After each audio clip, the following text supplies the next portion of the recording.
Kirkrops's offer made sense. At least it sounded like the least suicidal option. But Piper was certain the Snake King was hiding his true intentions. She didn't know how to prove it. Then she remembered something her father had told her years ago. You were named Piper because Grandpa Tom thought you would have a powerful voice. You would learn all the Cherokee songs, even the Song of the Snakes. A myth from a totally different culture, yet here she was, facing the king of the snake people. She began to sing, Summertime, one of her dad's favorites. Kirkrup stared at her in wonder. Then he began to sway. At first Piper was self-conscious, singing in front of all her friends and the snake guy. Her dad had always told her she had a good voice, but she didn't like to draw attention to herself. She didn't even like to participate at the campfire sing-alongs. Now her words were filling the mess hall. Everyone listened, transfixed. She finished the last verse. No one spoke for a count of 5. "Pipes," Jason said. "I had no idea." "That was beautiful," Leo agreed. "Maybe not, Calypso beautiful, but still." Piper kept the Snake King's gaze. "What are your real intentions?" "To deceive you," he said in a trance, still swaying. "We hope to lead you to the tunnels and to destroy you." "Why?" Piper asked. "The Earth Mother has promised us great rewards. If we spill your blood under the Parthenon, that will be sufficient to complete her awakening." "But you serve Athena," Piper said. "You founded her city." Kirkros made a low hiss. "And in return, the goddess abandoned me. Athena replaced me with a 2-legged human king. She drove my daughters mad, and they leapt to their deaths from the cliffs of the Acropolis. The original Athenians, the Gemini, were driven underground and forgotten. Athena, the goddess of wisdom, turned her back on us. But wisdom comes from the earth as well. We are, first and last, the children of Gaia. The Earth Mother has promised us a place in the sun of the upper world." "Gaia is lying," Piper said. "She intends to destroy the upper world, not give it to anyone." Kirkrops bared his fangs. "Then we will be no worse off when we are under the treacherous gods." He raised his staff, but Piper launched into another verse of Summertime. The Snake King's arms went limp. His eyes glassed over.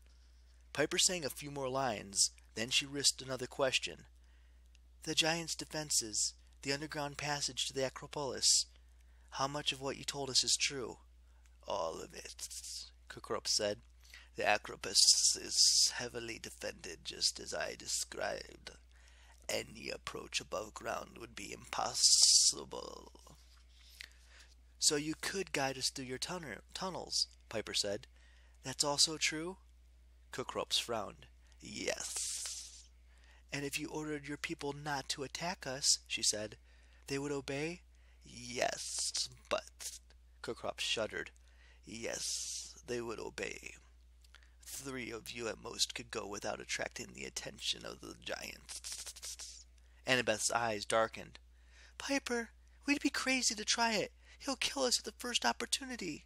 "Yes," the Snake King agreed. "Only this girl's music controls me. I hate it. Please sing some more." Piper gave him another verse. Leo got into the act. He picked up a couple of spoons and made them do high kicks on the tabletop until Hazel slapped his arm. "I should go," Hazel said, "if it's underground." "Never," Kirkrops said. "A child of the underworld. My people would find your presence revolting. No charming music would keep them from slaying you." Hazel swallowed. "Or I could stay here." "Me and Percy," Annabeth suggested.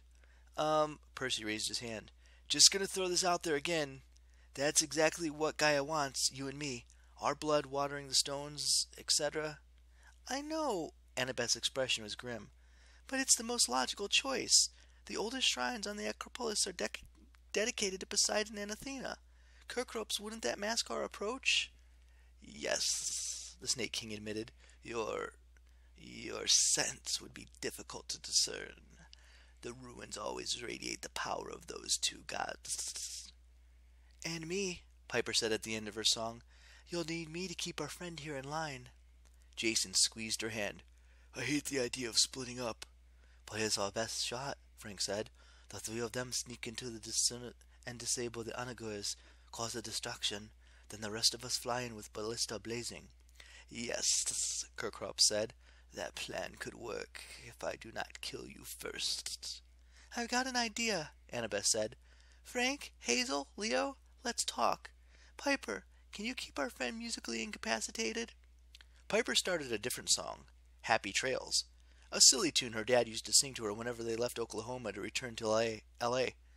Annabeth, Leo, Frank, and Hazel left to talk strategy. "Well," Percy rose and offered his hand to Jason. "Until we meet again at the Acropolis, bro. I'll be the one killing the giants."